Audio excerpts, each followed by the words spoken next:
Ok, muy bien, hermanos. Bueno, entonces vamos a empezar este estudio. Básicamente va a ser una continuación del tema que les compartí la semana pasada, hablando del reino premilenario. Del reino premilenario. Estuvimos mirando la semana pasada las referencias que la hermana White menciona, ¿verdad? El pacto que Dios va a hacer con su pueblo en estos últimos días. Miramos las referencias de Profetas y Reyes y cómo a través de ese libro en Profetas y Reyes, la hermana White nos menciona, ¿verdad? Estos principios, estas verdades de que las promesas que Dios hizo con su pueblo en la antigüedad se van a cumplir con su pueblo hoy en día. Y todo eso tiene que ver con el pacto que Dios hizo con Abraham, Isaac, Jacob y con Israel, ¿verdad? Miramos las referencias allí que se encuentran en Salmo 105, en Génesis y también, ¿verdad? Miramos Jeremías 23, Isaías capítulo 11 y hoy vamos a mirar un poquito más del libro de Ezequiel, Ezequiel capítulo 36 y si nos da tiempo vamos a poder ver el capítulo 37, 38 y 39. Es una serie de profecías, es una serie de eventos que hablan de lo que va a suceder en el reino premilenario, ¿verdad? De lo que Dios está a punto de hacer con su pueblo y son profecías que están escritas en la palabra de Dios a pesar de que la iglesia las ignore, a pesar de que los líderes en la iglesia no las consideran o simplemente piensan que esas profecías no tienen ningún sentido o valor o que no se cumplieron porque el pueblo de Israel falló en pecado y por lo tanto nunca se cumplieron y no se van a cumplir. Sin embargo, miramos, ¿verdad?, que esas profecías no tienen condiciones, sino son verdades que Dios ha expresado que se van a cumplir muy pronto con su pueblo en estos últimos días. Entonces, son verdades muy maravillosas, son verdades muy grandes y las podemos ahorita, vamos a continuar, ¿verdad?, con lo que empezamos la semana pasada y vamos a continuar mirando esas profecías en el libro de Ezequiel 36 y si nos da tiempo, podemos mirar Ezequiel 37, 38 y 39 con eventos que van a suceder durante ese tiempo cuando Dios establezca su reino aquí en la tierra. Pero antes de continuar con ese tema, les quiero leer una referencia como pensamiento antes de continuar con el tema del reino primilenario. Esta referencia se encuentra en el conflicto de los siglos. El conflicto de los siglos, el capítulo 3. El capítulo 3 que se titula Una era de tinieblas espirituales. Capítulo 3. Y voy a leer la página, voy a empezar leyendo la página 54. Am, en un libro. Depende del libro que ustedes estén usando. En una página es la página 54 y en otros lugares es la página 64. Pero es el capítulo 3 del conflicto de los siglos, los últimos, vamos a decir, tres párrafos, tres, cuatro párrafos de ese capítulo. Y el contexto de este capítulo, que es muy interesante, yo les recomiendo que lo lean en su totalidad, nos habla de un tiempo, de una era donde hubo tinieblas espirituales aquí en la tierra y básicamente nos está hablando de la edad oscura. La edad oscura, el capítulo habla de la edad oscura. De hecho, al comienzo del capítulo dice el apóstol Pablo en su segunda carta a los tesalonicenses predijo la gran apostasía que había de resultar en el establecimiento del poder papal.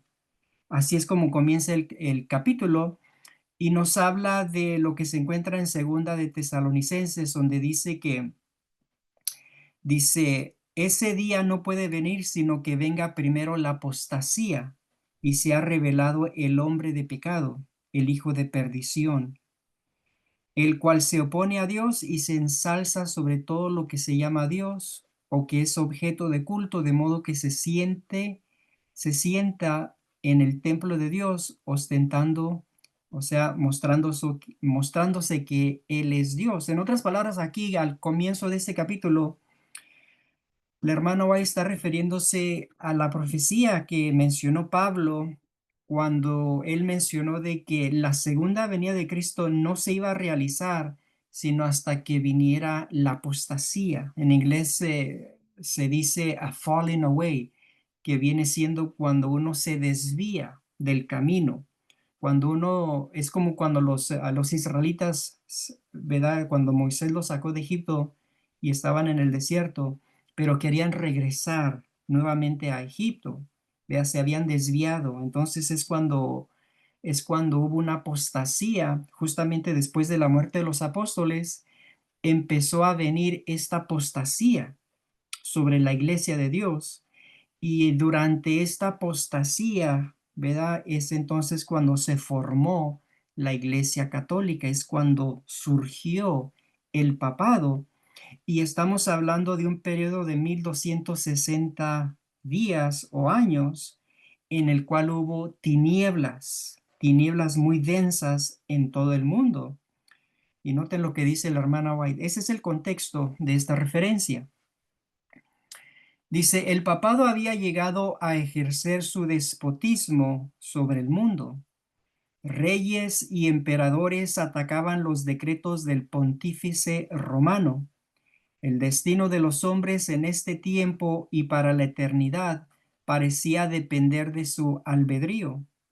Por centenares de años, las doctrinas de Roma habían sido extensa e implícitamente recibidas, sus ritos cumplidos con reverencia y observadas, dice, y observadas sus fiestas por la generalidad. Su clero era colmado de honores y sostenido con liberalidad. Nunca desde entonces ha alcanzado Roma tan grande dignidad, magnificencia ni poder. Dice, mas el apogeo del papado fue la medianoche del mundo. Mas el apogeo del papado fue la medianoche del mundo. Noten eso. Esas fueron palabras que las escribió. um, bueno, ahí está la referencia. Willy, la historia del protestantismo. Dice, las sagradas escrituras eran casi desconocidas, no solo de las gentes, sino de los mismos sacerdotes. A semejanza de los antiguos fariseos, los caudillos papales aborrecían la luz que habría revelado sus pecados. Rechazada la ley de Dios, modelo de justicia, ejercieron poderío sin límites y practicaron desenfrenadamente los vicios. Prevalecieron el fraude, la avaricia y el libertinaje. Los hombres no retrocedieron ante ningún crimen que pudiese darles riquezas o posición. Los palacios de los papas y de los prelados eran teatro de los más viles excesos. Algunos de los pontífices reinantes se hicieron reos de crímenes tan horrorosos que los gobernantes civiles tuvieron que procurar deponer a dichos dignatarios de la iglesia como monstruos demasiado viles para ser tolerados. Durante siglos, Europa no progresó en las ciencias, ni en las artes, ni en la civilización. La cristiandad quedó moral e intelectualmente paralizada. Son palabras muy interesantes. Dice que por siglos, por tantos, ¿verdad? Décadas y siglos, Europa no progresó en las ciencias, ni en las artes, ni en la civilización. Si consideramos el tiempo cuando los apóstoles murieron, ¿verdad? Y ya desde ese tiempo entonces se desarrolló la Iglesia Católica y entonces entró el mundo en la Edad Oscura, 1260 años. Y cuando uno considera la historia, por más de 1000 años no hubo avances allí en Europa de las ciencias, las artes, ni en la civilización. Ah, cuando ya se considera la historia, no fue hasta el tiempo, vamos a decir, de Martín Lutero, de la Reforma Protestante, alrededor del año 1500 por ahí, cuando empezó a surgir la luz nuevamente, cuando Dios empezó a levantar a reformadores para que causaran una reforma entre ese movimiento, ¿verdad?, falso de la Iglesia Católica. Y a la misma vez hubo un desarrollo en las ciencias, en las artes. Ahí es donde surgieron, ¿verdad? Leonardo da Vinci, ¿verdad? Miguel Ángelo, ¿verdad? Beethoven, Bach, todos los de la música. Hubo le llaman un despertamiento, ¿verdad? Hubo una luz, entonces empezaron a desarrollar la civilización en todo aspecto, ¿verdad? En las ciencias, en la tecnología, en las artes, es cuando se desarrolló y se inventó la prensa para poder publicar, ¿verdad? Libros y hubo muchos descubrimientos, empezando básicamente desde ese tiempo, del tiempo de Martín Lutero. Y es entonces cuando esas oscuridad empezaron a disminuir. Pero imagínense, por más de 1000 años, las tinieblas dominó al mundo porque la Iglesia Católica estaba en su dominio.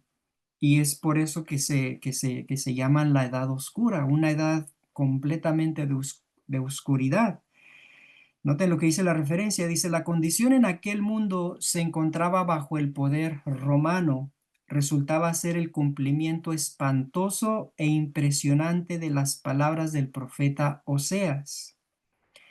Mi pueblo está destruido por falta de conocimiento. En la iglesia dice, My people are destroyed for lack of knowledge. Dice, mi pueblo es destruido o mi pueblo es destruido por falta de conocimiento. Por cuanto tú has rechazado con desprecio el conocimiento de Dios, yo también te rechazaré. Puesto que te has olvidado de la ley de tu Dios, me olvidaré yo también de tus hijos. Y luego menciona aquí Oseas capítulo 4 versículo 1 y 2 que dice, no hay verdad y no hay misericordia y no hay conocimiento de Dios en la tierra. No hay más que perjurio y mala fe y homicidio y hurto y adulterio. Rompen por todo y un charco de sangre toca a otro. Tales fueron los resultados de haber desterrado la palabra de Dios. Y es triste porque estamos hablando de una edad donde hubo mucha oscuridad y la gente, ¿verdad? La Iglesia Católica mantuvo la palabra de Dios lejos de la gente. Solamente los valdenses y algunos pocos cristianos mantuvieron la verdad, mantuvieron ese conocimiento del sábado y ellos, ¿verdad? En las montañas, en lugares muy apartados, continuaron llevando esa verdad. Pero en lo general hubo unas tinieblas muy densas y por eso aquí, ¿verdad? Se cumple lo que dice en Oseas, que mi pueblo fue destruido por falta de conocimiento. Y aquí menciona también, ¿verdad? Que cuando no hay verdad o cuando la verdad o cuando los principios bíblicos no se manifiestan en un hogar, en una iglesia o en un lugar, ¿verdad? Secular o en la sociedad, lo que sucede es de que no hay misericordia, no puede haber verdad, no hay misericordia, no hay conocimiento de Dios y lo que pasa es de que hay perjurio, mala fe, homicidio, hurto y adulterio. Y aquí dice que un charco de sangre toca a otro, o sea, hay tanta maldad, tanto crimen, hay tanta sangre porque los hombres se están matando y la razón es porque ponen a Dios y la palabra de Dios fuera de la sociedad. Las naciones ponen a Dios fuera de su sociedad, de la cultura. Hay hogares que ponen a Dios fuera de sus hogares y cuando eso sucede, entonces es cuando hay todo tipo de problemas, todo tipo de pecado se manifiesta. Y lamentablemente estamos viviendo en un tiempo cuando hoy en la sociedad, en el mundo, estamos mirando crimen, ¿verdad? Violencia, políticas, homicidio, ah, ¿verdad? Entre las naciones, ¿verdad? Lo que está haciendo Israel, genocidio contra los palestinos. Estamos mirando millones, miles y miles de personas están muriendo en la guerra ahí en Rusia y Ucrania. Hay cristianos que están siendo perseguidos en Nigeria, en África, que las noticias en realidad no lo reportan. Otros cristianos están siendo perseguidos allá en Asia por los musulmanes. Y hay tantas atrocidades, hay tantos crímenes y tanta maldad a través del mundo y tanta corrupción, ¿verdad? Que se manifiesta. Y todo es el resultado porque la sociedad o los gobiernos, las naciones, ¿verdad? Ponen a Dios fuera de su vida. Ponen a Dios lejos y no consideran los principios bíblicos, no consideran a Dios. Y entonces el resultado pues es una escena espantosa donde hay mucha maldad, mucha corrupción y lamentablemente esto también sucede en la iglesia adventista del séptimo día y también en este tipo de movimientos, ¿verdad? Que nos decimos que somos de la verdad presente, también hay corrupción, ¿verdad? Hay mucha maldad, hay mucho prejuicio, hay mucha intolerancia y tanta maldad que se manifiesta. Hay mucha corrupción también. En la iglesia adventista, ¿verdad? Escuchamos de que hay jesuitas infiltrados que están trabajando metiendo sus ideas, borrando, quitando los principios bíblicos, los hitos, ¿verdad? Los pilares fundamentales de la verdad que debemos de llevar, ¿verdad? Del mensaje de los tres ángeles.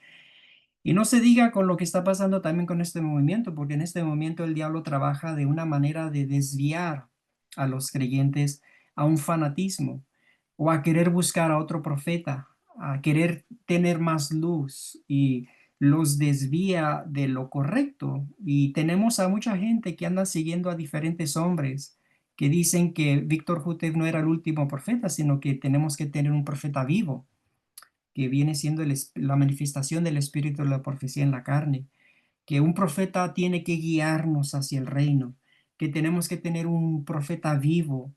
Y de ahí surgen las diferentes ideas falsas que se introducen en este movimiento, ¿verdad? Y hay tantos movimientos que la gente les agrada esas ideas, se involucran y empiezan continúan con un ciclo horrible que no es correcto y muchas de las veces ponen a un lado la justicia, el amor, la ternura, la misericordia y lo reemplazan con un fanatismo, con una religión muy basada en la teoría, en pelear, en ser groseros, ¿verdad? Rudos, agresivos, y si uno no está de acuerdo con ellos, pues los empiezan a uno a atacar, nos maltratan, nos insultan, porque para ellos nosotros somos rebeldes y no entendemos y nos quieren forzar a un sistema o a un tipo de religión que no es saludable esa situación continúa, ¿verdad? Esa situación continúa y la gente parece que les agrada, es algo increíble, pero el enemigo trabaja, como les digo, también en este movimiento, en esta verdad. Él va a infiltrar a cizaña que va a engañar a personas con posiciones equivocadas o erróneas y la gente corre con esas ideas. Entonces esa referencia, hermanos, lean el capítulo, es muy interesante porque estamos viviendo en un tiempo cuando la historia parece que se está repitiendo, ¿verdad? Se está repitiendo. Esa edad de oscuridad, de la edad oscura, de la edad media, parece que se está cumpliendo hoy en nuestros días. Cuando uno considera el mundo, cuando considera la sociedad, cuando consideran la cultura. Aquí, ¿verdad? Pues ayer fue el día de las brujas, Halloween, el día de los muertos. Hoy en muchos países celebran el Día de los Muertos. En México yo sé que lo celebran hoy. y es cuando tienen sus celebraciones, ¿verdad? A los muertos y mucho paganismo, mucha maldad.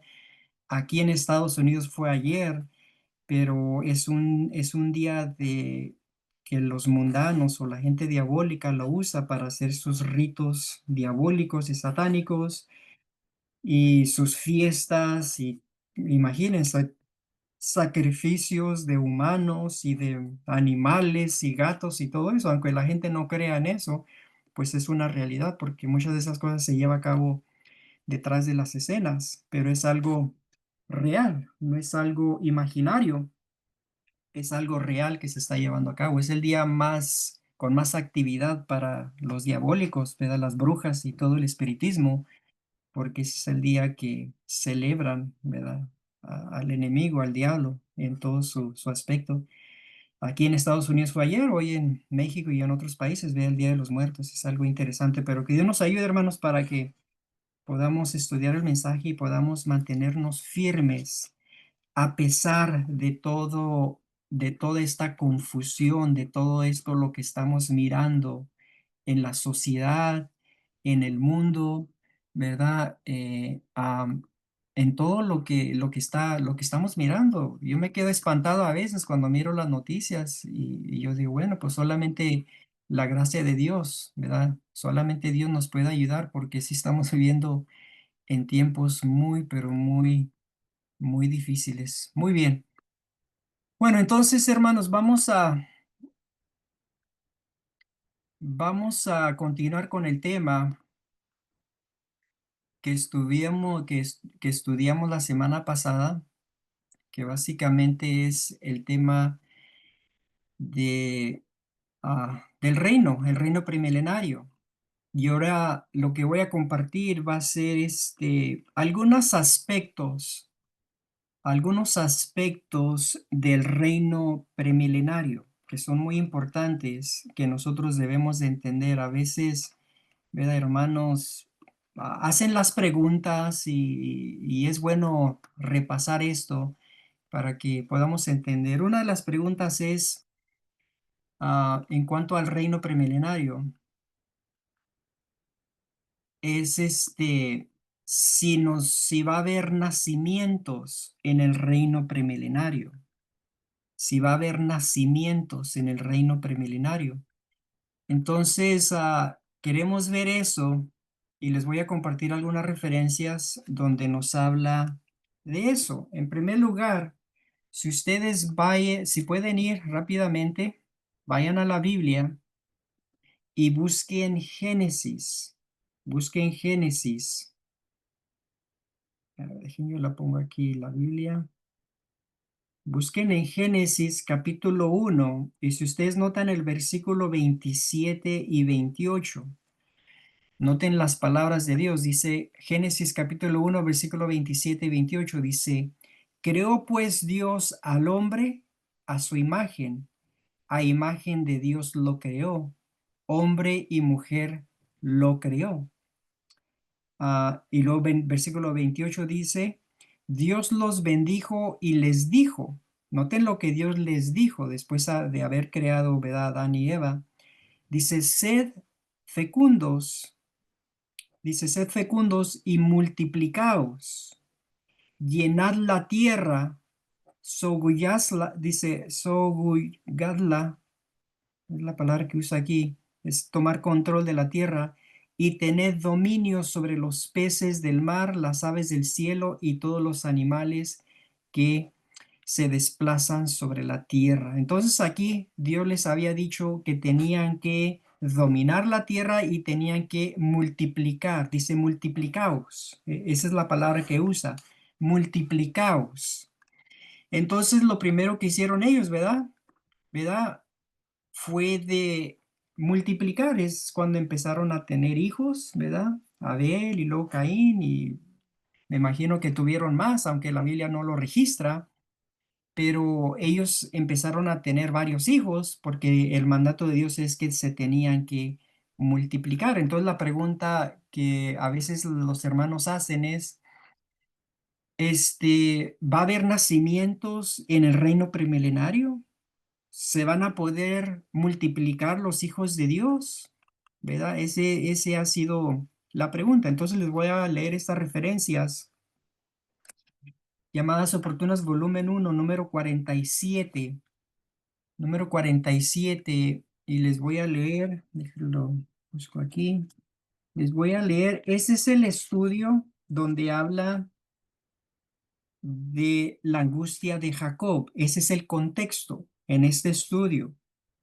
Llamadas oportunas, volumen uno, número 47, nos habla de la angustia de Jacob. Y esta es la porción final de este estudio que el mensajero dio. Yo les voy a leer la página 16, que básicamente está hablando del contexto de Jeremías capítulo 30, versículo del 12 al 19. Entonces aquí en Jeremías capítulo 30 nos habla del tiempo cuando Dios va a juntar a su pueblo, a todos los descendientes de Jacob, ¿verdad? Y en otra ocasión, o si ustedes han visto el video de la angustia de Jacob, vimos que Judá representa la porción de la iglesia adventista del séptimo día, los 144,000, e Israel representa la porción de los protestantes fieles que se encuentran en otras iglesias, ¿verdad? Las iglesias dominicales. Dios los va a juntar y ambos va a ser una nación con ellos y los va a llevar a la tierra prometida. Ese es el contexto de la angustia de Jacob. Ya para el versículo 12 en adelante, nos habla de lo que Dios va a hacer y voy a empezar a leer aquí. Jeremías 30, del versículo 12 al 19, dice, porque así ha dicho el Señor, incurable es tu quebrantamiento y dolorosa tu llaga. No hay quien juzgue tu causa para sanarte, no hay para ti medicamento eficaces.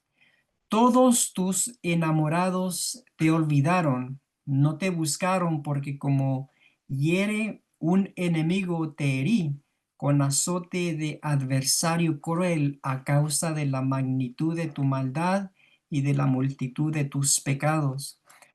¿Por qué gritas a causa de de tu quebrantamiento? Incurable es tu dolor porque dice, porque por la pobreza de tu iniquidad y por tus muchos pecados te he hecho esto, pero serán consumidos todos los que te consumen y todos tus adversarios, todos irán en cautiverio. Hallados serán los que te hollaron y a todos los que hicieron presa de ti daré en presa, de ti daré en presa, mas yo haré venir sanidad para ti y sanaré tus heridas, dice el Señor, porque desechada te llamaron, diciendo, esta es Sión de la que nadie se acuerda. Así ha dicho el Señor, he aquí yo hago volver los cautivos de las tiendas de Jacob. Noten que Dios está hablando del pueblo de Israel. Está hablando de que Dios, ¿verdad? Permitió que fueran esparcidos entre las naciones, la castigó en cierta manera, ¿verdad? Dios. Y el pueblo de Dios ha estado esparcido por todas las naciones. Ha sido un castigo porque ellos, ¿verdad? Entraron en pecado y Dios los tuvo que echar fuera de la tierra. Permitió más tarde que viniera Babilonia, los llevaron en cautiverio. Después regresaron a Judá o a Jerusalén y más tarde vino Cristo. Y después los romanos destruyeron el templo y finalmente fueron ¿verdad? Distribuidos por todo el mundo. Y el pueblo de Dios ha sido, ¿verdad?, esparcido por todo el mundo. Y ahora, en esta profecía, ahora Dios está mencionando de que ahora va a traer nuevamente a su pueblo, lo va a juntar nuevamente. Dice, así ha dicho el Señor, he aquí yo hago volver los cautivos de las tiendas de Jacob, y de sus tiendas tendré misericordia, y la ciudad será edificada sobre su colina y el templo será sentado según su forma, y saldrá de ellos acción de gracias y voz de nación que está en regocijo, y los multiplicaré. Noten la palabra que usa ahí, y los multiplicaré, y no serán disminuidos, los multiplicaré y no serán menoscabados. Ahora dice el mensajero, comentario, el pueblo después de haber terminado su cautiverio se dará cuenta por completo de la misericordia de Dios y su sabiduría para salvarlos.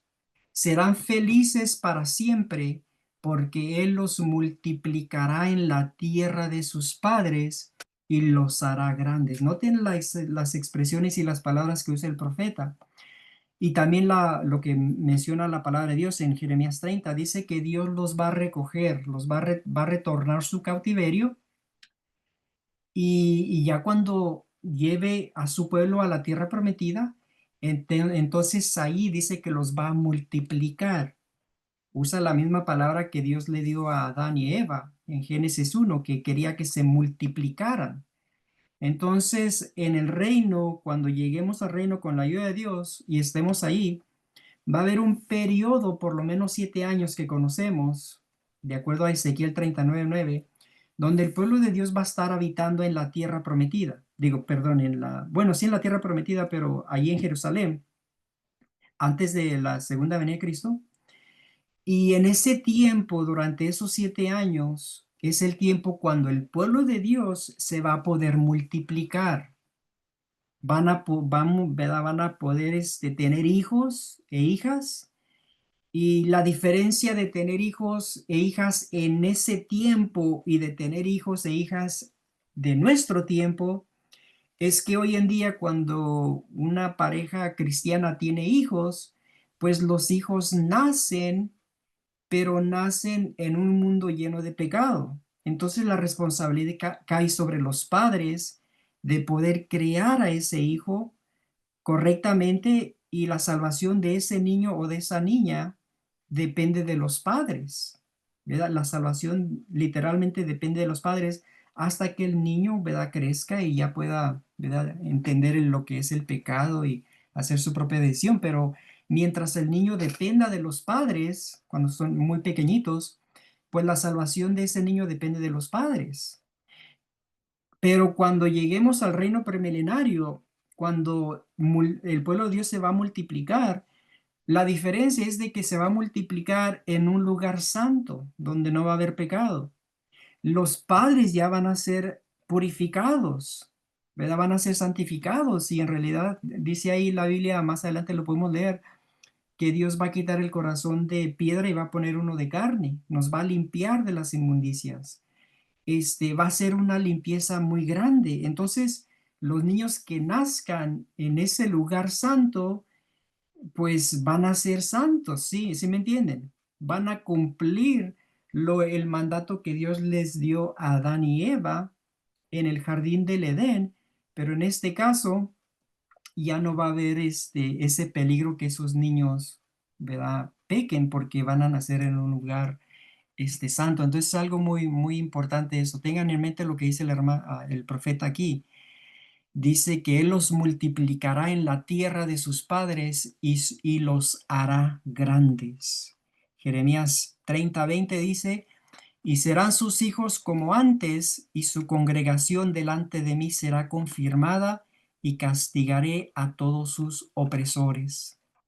El reino, la iglesia purificada y apartada del mundo, ha de ser tan natural y tan real como lo fue el reino de Israel antiguo, pero no habrá pecadores en él. Esa es la diferencia, ¿verdad? De que en este reino premilenario no van a haber pecadores. Por lo tanto, todos los niños que van a nacer en ese lugar, pues van a nacer de padres purificados en un lugar purificado que va a llegar a ser como el huerto del Edén y va a ser una bendición. O sea, imagínense nacer en un lugar ahí.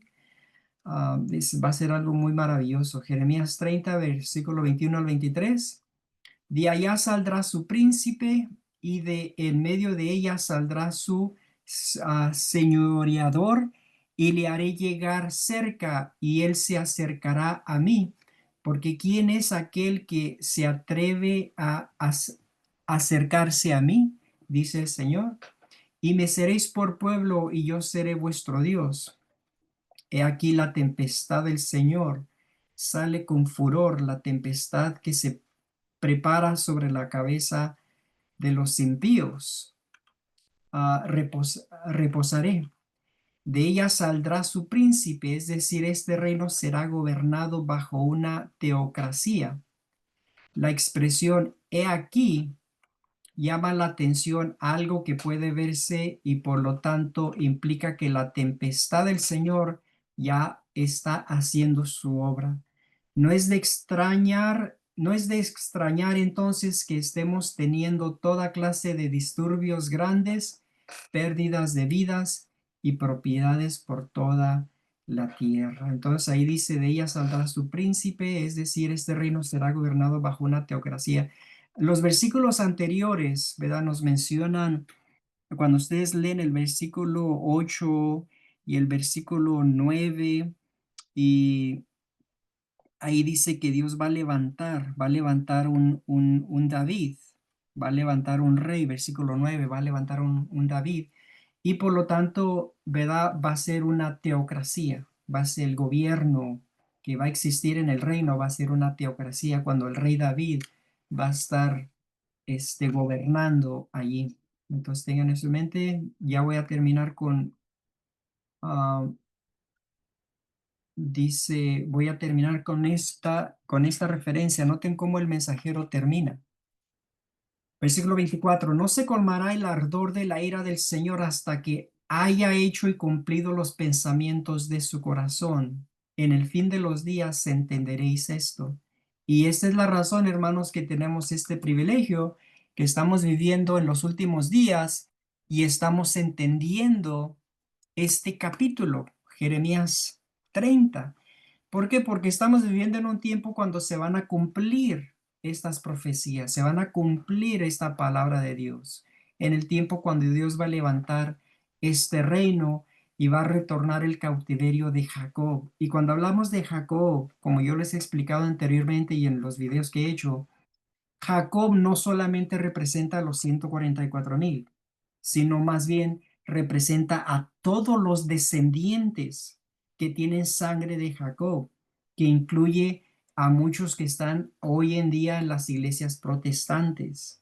Es un estudio muy profundo que hizo el hermano, el profeta, donde él nos explica, ¿verdad? Que Judá representa la porción de la iglesia adventista del séptimo día y las 10 tribus, Israel representa a las iglesias protestantes. De allí es donde salen los descendientes de Jacob.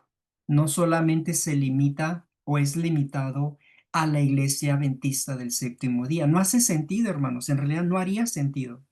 Ahorita en el mundo hay como 8 billones de habitantes.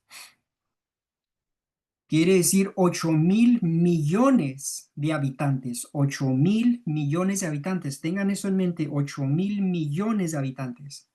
De la Iglesia Adventista del Séptimo Día solamente somos 20, 22 por ahí. Y muchos no están, sus nombres están registrados en la iglesia, pero no van a la iglesia. La mitad casi no va a la iglesia, de los cuales sus nombres están registrados en los libros de la iglesia.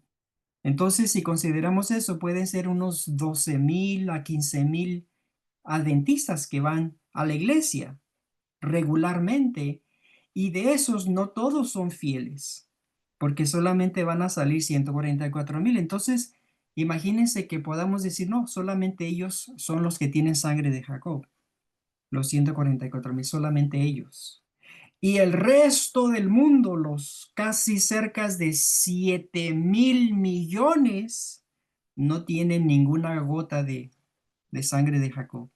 No hace sentido, hermanos, no hace sentido. Por eso les digo, cuando Dios dice que va a retornar el cautiverio de su pueblo Jacob, se está refiriendo a todos sus hijos fieles, que son cristianos, tanto los que vienen de la iglesia adventista del séptimo día y también los que van a venir de las iglesias protestantes y aún de la iglesia católica, los que conocen y entienden y han aceptado a Cristo. Ellos son los descendientes de Jacob, tienen que tener sangre de Jacob y tienen que experimentar el nuevo nacimiento, ¿verdad? Lo que explicó Jesús a Nicodemos, tienes que nacer de nuevo.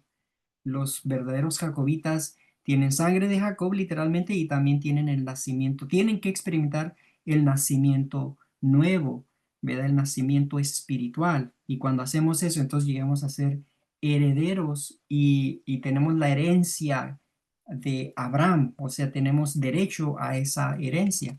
Eso es lo que las escrituras mencionan ahí en Romanos. Entonces, les voy a continuar con la referencia. Dice, no se colmará el ardor de la ira del Señor hasta que haya hecho y cumplido los pensamientos de su corazón. En el fin de los días entenderéis esto. Muy interesante que diga esa expresión en Jeremías. En el fin de los días entenderéis esto. Gracias a Dios nosotros estamos entendiendo estas verdades. Estamos entendiendo porque estamos viviendo en el tiempo cuando se van a cumplir.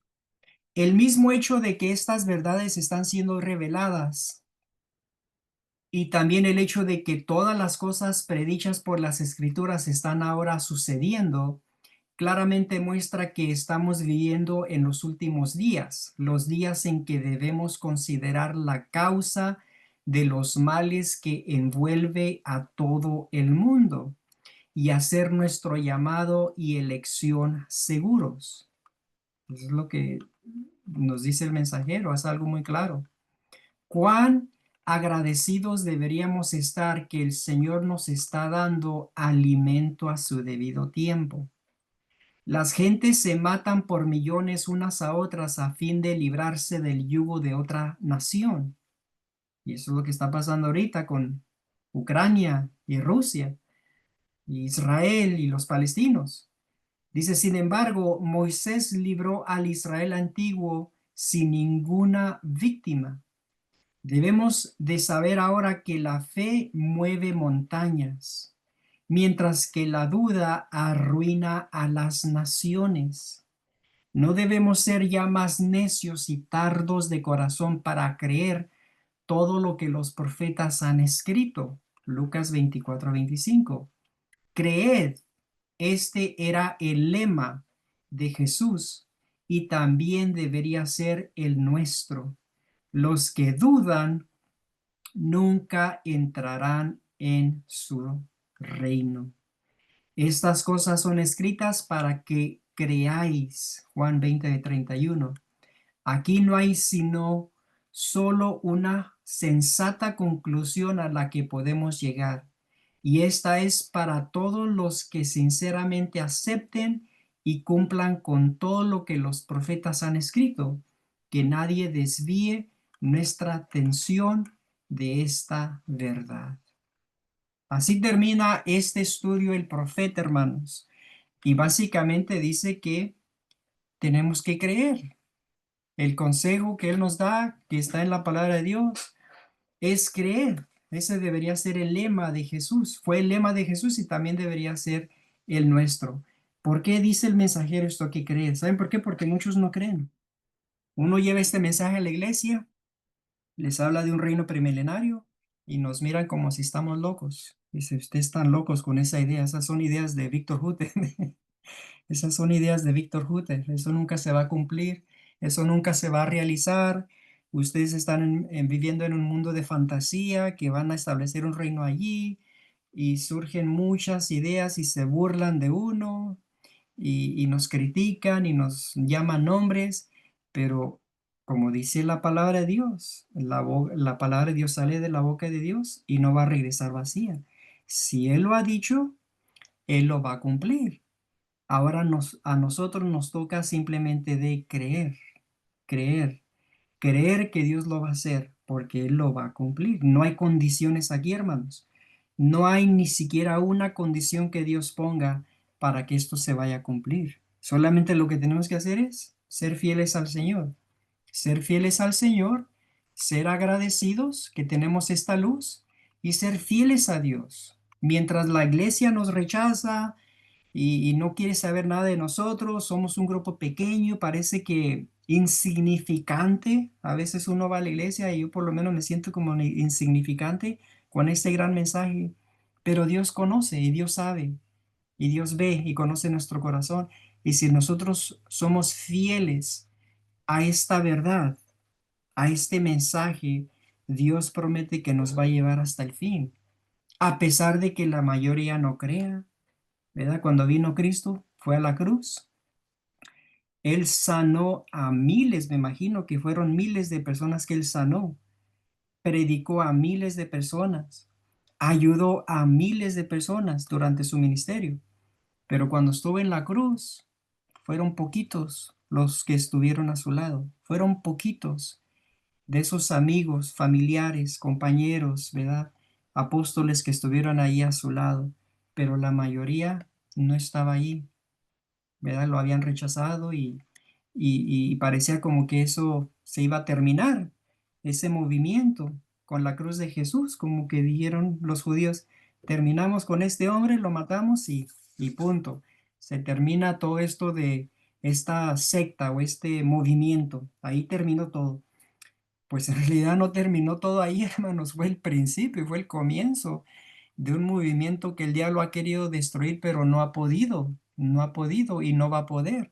De la misma manera con esta verdad. Dios la puso en su palabra porque tarde o temprano se va a cumplir. Y solamente Dios nos pide de nosotros que creamos en Él, que confiemos que Él va a hacer lo que Él ha escrito, lo que Él publicó, lo que Él dijo que se va a cumplir, lo que Él mencionó con sus apóstoles, sus profetas que se va a establecer este reino. Nosotros nos toca es simplemente creer, confiar en Dios, a pesar de que ahorita, ¿verdad? Vivimos en un mundo donde hay mucha iniquidad y problemas y tantas dificultades, pero Dios dice, ten fe, confía en mí y va a llegar ese día en que se va a establecer ese reino y Dios va a tomar el control de todo esto. Dios tiene el control ahorita, Dios está en control, hermanos. Uno piensa de que no ve o no mira las injusticias, pero sí, Dios ve todo. Dios está mirando todo. Él simplemente quiere que nosotros seamos fieles y que creamos y que no nos vayamos a un extremismo ni a un fanatismo, porque esa es la tendencia en este, lamentablemente, ¿verdad? En este movimiento, la tendencia es de que el diablo engaña a muchos y se van a un extremo, una posición extrema que no es saludable. Y cuando uno habla con personas así que dicen, no, sí, son creyentes a la del pastor, pero tienen sus ideas completamente fuera de lugar, a veces por lo menos lo que yo noto es que son personas que no son tolerantes, son personas agresivas, peleoneros, agresivos, que tienen una situación, una personalidad, un carácter muy horrible y muy destructivo. Y por eso la iglesia, ¿verdad? Nos junta, nos dice, sí, ustedes son de esos que son problemáticos, son personas que nomás vienen a criticar, son personas que no ayudan, son personas destructivas, son personas que no tienen el amor de Cristo. Miren sus rostros, miren cómo hablan, miren cómo viven, miren. Y a veces, lamentablemente, eso es lo que sucede. Sin embargo, si queremos ser fieles al Señor, vamos a hacer lo correcto. ¿Verdad? Vamos a hacer lo correcto y vamos a dejar que Dios se encargue de eso. Ok, entonces tengan esa referencia en mente, hermanos. ¿Tienen comentarios, preguntas? Por favor, háganlas ahorita. Si no, podemos continuar ah, si no podemos continuar con otra referencia. Ok, bueno. Entonces vámonos entonces al volumen 2. Vámonos al volumen 2 número 3. Volumen 2 número 3 es la próxima referencia que les voy a leer. Volumen 2 número 3. Volumen 2 número 3. Y vamos a estar hablando de la operación del corazón. Eso es lo que menciona ahí. Bueno, déjenles leo la página 6 a la página 8. La página 6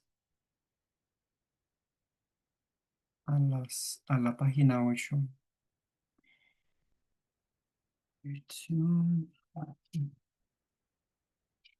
Ok, listo, sí, ok.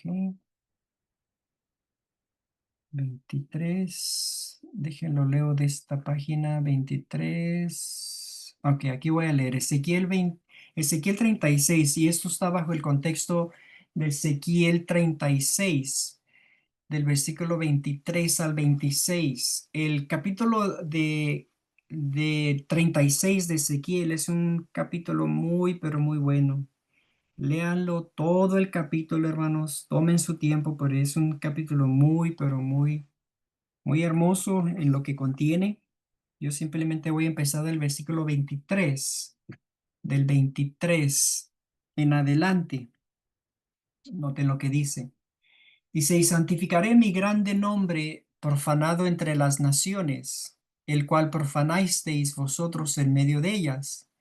Y sabrán las naciones que yo soy el Señor, dice el Señor Dios, cuando sea santificado en vosotros delante de sus ojos. Y yo os tomaré de las naciones y os recogeré de todas las tierras y os traeré a vuestro país. Eso es lo que Dios va a hacer. Eso es lo que va a hacer con su pueblo hoy en estos últimos días. Dice que os va a tomar de todas las naciones y los va a recoger y los va a traer dice, y os traeré a vuestro país. Está hablando de Palestina, está hablando ahí en Jerusalén. Ese es el país que Dios, o esa es la tierra que le prometió a Abraham. Dice, esparciré sobre vosotros agua limpia y seréis limpiados de todas vuestras inmundicias y de todos vuestros ídolos os limpiaré. Os daré corazón nuevo y pondré espíritu nuevo dentro de vosotros y quitaré de vuestra carne el corazón de piedra y os daré un corazón de carne. Muchos pastores cuando leen este texto, especialmente ese texto que nos va a dar un corazón nuevo, un corazón de carne y va a quitar el corazón de piedra, muchos lo aplican al tiempo cuando la gente se bautiza y dicen, ahora sí Dios te va a dar un corazón de carne, te va a quitar el corazón de piedra. Muchos pastores lo aplican a ese tiempo y otros pastores lo pueden aplicar en el cielo o en la tierra nueva, cuando Dios va a quitar ese corazón de piedra y nos va a dar un corazón de carne. Esa es la aplicación que muchos pastores dan de ese texto. Pero en realidad, ese texto está hablando del reino premilenario, que cuando lleguemos a ese reino premilenario, entonces vamos a experimentar esa operación de corazón. Es cuando Dios va a quitar ese corazón de piedra con sus deseos carnales. Esa es la lucha que Pablo tenía allí cuando uno lee Romanos capítulos 7 y 8, que dice que cuando quería hacer lo bueno terminaba haciendo lo malo. Y dice que encontraba una guerra, ¿verdad?, entre lo carnal y lo espiritual. Entonces nosotros estamos viviendo cuando tenemos esa guerra en la actualidad. La carne nos quiere llevar a pecar, pero a la misma vez el Espíritu Santo, ¿verdad?, está allí, que nos quiere ayudar a ser espirituales. Pero es una lucha, es un conflicto.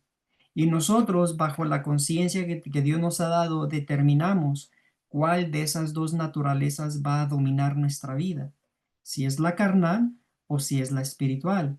Y entonces lo que sucede en nuestras mentes es una guerra, es una guerra, es una lucha entre el bien y el mal, entre Dios y el enemigo, entre la carne y el espíritu. Y nosotros cada día, cada momento tenemos que decidir cuál de esas dos naturalezas va a tener el dominio de nuestras vidas. Si dejamos que la carnal tome el dominio, entonces vamos a encontrarnos en pecado.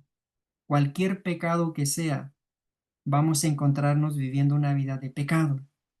Si permitimos que el espíritu sea la que domine, la dominante, entonces nuestra vida va a ser un reflejo de una vida espiritual, de una vida de consagración, una vida de santificación, porque estamos poniendo a esa naturaleza o a esa vida espiritual en primer lugar. Y estamos, como dice ahí Romanos, dice que estamos, lo que hizo Jesús, que él vino, él nació en la carne, pero crucificó la carne o mató la carne. Dice que crucificó la carne, no, crucificó el pecado en la carne. En otras palabras, él tenía la naturaleza, él nació con la naturaleza de Adán, sin embargo, él tuvo la victoria sobre esa naturaleza y condenó pecado, viviendo o teniendo la naturaleza de Adán mismo. Y por eso Él nos da la fuerza y el poder para que nosotros también podamos vencer cualquier pecado o cualquier tendencia carnal. A través de Cristo nosotros podemos tener la victoria y eso requiere fe. Eso se requiere confianza y fe en Dios para que pueda hacer lo que el ser humano no puede hacer. ¿Se acuerdan la descripción que da la hermana White de qué es la justificación por la fe? Dice, es la gracia de Dios que abate en el polvo al hombre y él, hace por el hombre lo que él no puede hacer por sí mismo. Entonces, en otras palabras, es una obra de Dios que abate en el polvo la gloria del hombre y hace por este hombre lo que él no puede hacer por sí solo. Y eso se hace a través por la fe. Por la fe es como uno va a tener la victoria. Pero cuando lleguemos al reino premilenario, Dios va a quitar esa naturaleza carnal. Es cuando quite el corazón de piedra. Entonces, cuando lo quite de nuestras vidas y ponga un corazón de carne, entonces en ese momento va a ser natural obedecer a Dios. Va a ser algo natural. Uno no tiene que esforzarse, sino va a ser natural. Uno se va a levantar en la mañana y va a ser natural obedecer. Va a ser natural, ¿verdad? Santificar el nombre de Dios. Buenos pensamientos, buenas acciones, buenos deseos. Va a ser natural. Algo que hoy en día, ¿verdad? Tenemos que luchar, momento tras momento. Cada segundo tenemos que luchar con esa naturaleza carnal. Pero allí, cuando lleguemos al reino, imagínense no tener esa lucha más. Ya no tengo que luchar para, ¿verdad? Obedecer a Dios, o vencer este pecado, o vencer este hábito, o tener esta tendencia pecaminosa. Ya no, eso ya se quitó. Dios lo va a quitar completamente. También se cumple lo que está escrito en Jeremías, que es Jeremías 30, me parece 33 en adelante, donde dice que Dios va a escribir su ley en nuestros corazones. De ahí en adelante va a escribir su ley y no va a haber necesidad que un maestro enseñe a otro maestro, a otro hermano diciendo, venid, conoced a Dios, conoced al Señor. No, porque todos vamos a conocer a Dios porque Él mismo va a escribir su ley en el corazón. Imagínense toda su ley, todos los principios, todas las verdades, todo lo que es la Biblia y el mensaje bíblico, la verdad completamente, la verdad que está escrita ahí, Dios la va a escribir, la ley, toda la ley la va a escribir en el corazón, de tal manera que vamos a conocer a Dios todos perfectamente porque Él la va a escribir en el corazón. Es algo que también lo va a hacer en el reino premilenario. ¿Ok? Entonces tengan eso, dice el mensajero. Es claro ver que antes que usted y yo podamos estar listos para la traslación, primero debemos estar listos para ir a la tierra prometida, para ser limpiados allí, para que allí sea quitado nuestro corazón de piedra. Sí, la única manera para tener esta operación hecha sobre nosotros es permitiendo al Señor primero que nos junte de entre los paganos y nos traiga a nuestra propia tierra, porque entonces, dice el Señor, esparciré sobre vosotros agua limpia y os daré corazón nuevo y pondré espíritu nuevo dentro de vosotros. El mensajero lo hace muy claro que esto no va a suceder. Esto no va a suceder sino hasta el tiempo cuando Dios junte a todo su pueblo de entre los paganos y nos lleve a la tierra prometida, que básicamente viene siendo, podemos decir, no al principio cuando se establezca el reino premilenario, porque al principio, ¿verdad? Dice Jeremías, dice Isaías, ¿qué será? Isaías 49, Isaías 60, que las puertas van a estar abiertas continuamente para que traigan las fuerzas o las fuerzas de las gentes. Los gentiles van a estar entrando y saliendo. Bueno, o sea, los 144,000 van a estar entrando al reino trayendo a los de la gran multitud y van a salir trayendo a más. Entonces van a estar haciendo esa obra misionera, ¿verdad? Por un tiempo. Pero ya cuando salgan todos del mundo y entonces ya estén en el reino premilenario, y es entonces cuando el periodo para las plagas, las 7 últimas plagas, pero ya el pueblo de Dios está dentro del reino. Es entonces, de acuerdo a esta referencia, dice, es entonces, porque entonces, dice el Señor, esparciré sobre vosotros agua limpia y os daré corazón nuevo y pondré espíritu nuevo dentro de vosotros. Entonces lo que Dios tiene que hacer primero es juntar a su pueblo, los primeros frutos, los segundos frutos, los resucitados de la resurrección especial y los resucitados de la resurrección de los huesos secos, Ezequiel 37, y ya que todos estén unidos y juntos en el reino, es entonces cuando Dios va a hacer esta operación del corazón. Es entonces cuando se va a llevar a cabo esto. Dice, en vista de esto, me gustaría saber, dice el mensajero, ¿cómo podría alguna vez vivir con Cristo durante los 1000 años sin haber ido primero a la tierra para ser allí limpiado y recibir un corazón nuevo? Es una buena pregunta, ¿verdad? Muchos hoy en día, los pastores están predicando de que el próximo evento básicamente es la segunda venida de Cristo, que no necesitamos ir al reino, pues en realidad no conocen del reino, muchos no lo conocen y los que ya han escuchado de alabar al pastor lo rechazan. Entonces ellos ni lo consideran, dicen que eso es falso. Pero sí predican de que el próximo evento es simplemente la segunda venida de Cristo y que nos va a llevar directamente al cielo.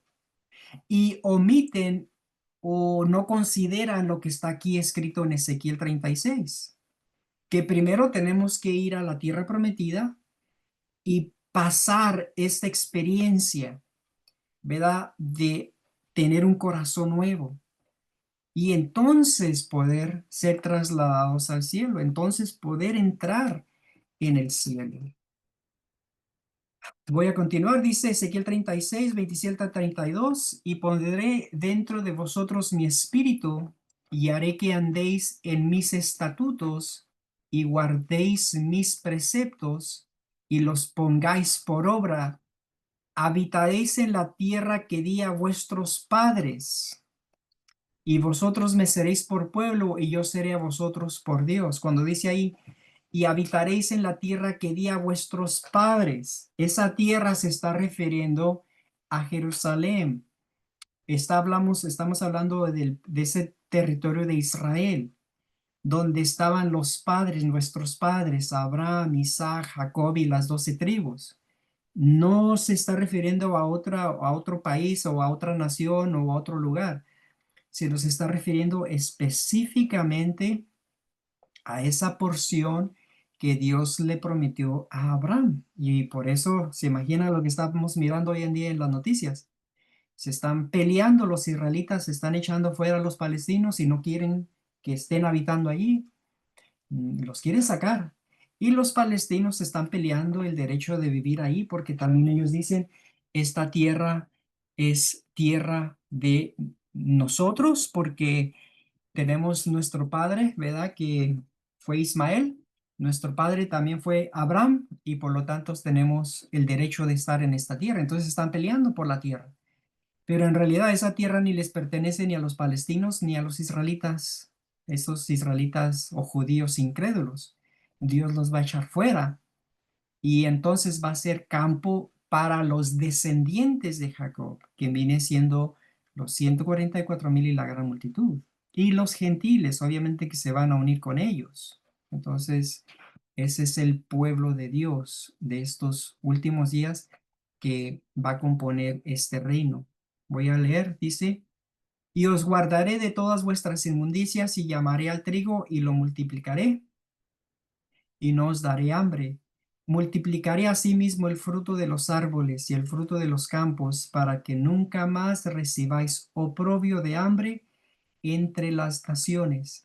Y os acordaréis de vuestros malos caminos y de vuestras obras que no fueron buenas, y os avergonzaréis de vosotros mismos por vuestras iniquidades y por vuestras abominaciones.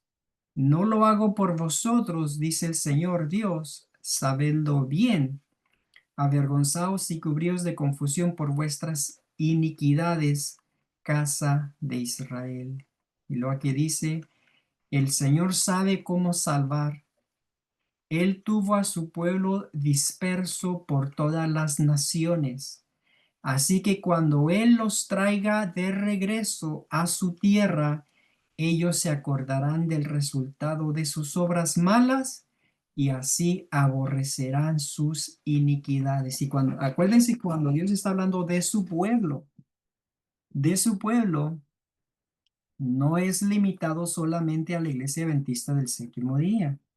En este contexto no es limitado solamente a la iglesia adventista del séptimo día, sino está hablando de todo su pueblo, que incluye a los que están en el mundo, en las iglesias protestantes, que también representan o son el pueblo de Dios. Ellos también Dios los va a juntar y los va a llevar a la tierra prometida. Entonces, cuando Dios habla de mi pueblo, cuando usa esas expresiones, mi pueblo, no tenemos que pensar de que, oh, sí, solamente se refiere a los adventistas. Muchas veces tenemos esa mentalidad, ¿verdad?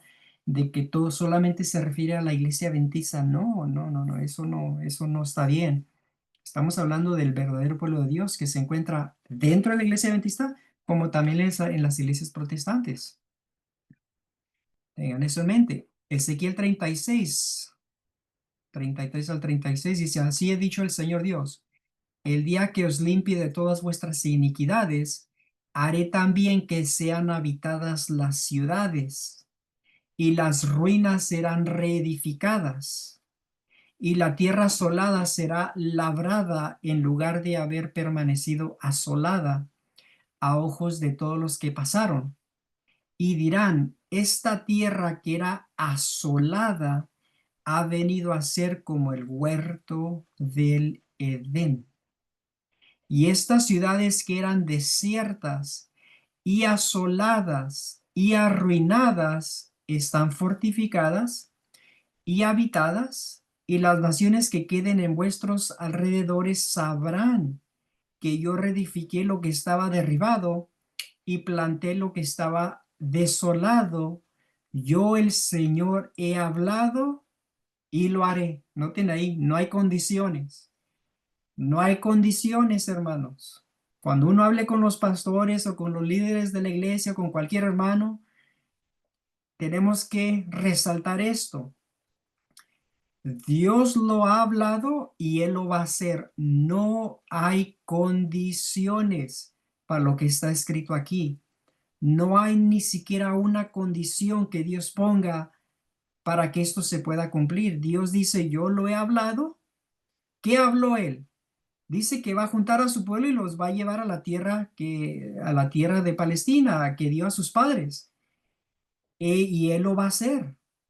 Él lo va a hacer. La pregunta es si nosotros vamos a estar allí o no. Todo depende de nuestra fidelidad a Dios. Si somos fieles, tenemos esa promesa. Si no somos fieles, entonces no pensemos que vamos a estar ahí en el reino de Dios si estamos practicando pecado, iniquidad, teniendo, ¿verdad?, resentimiento, teniendo algo escondido ahí, un ídolo, un hábito malo, o un secreto, un pecado secreto. No pensemos que vamos a estar en el reino de Dios, hermanos. Es imposible, es imposible. Solamente esto va a ser para los fieles, los justos.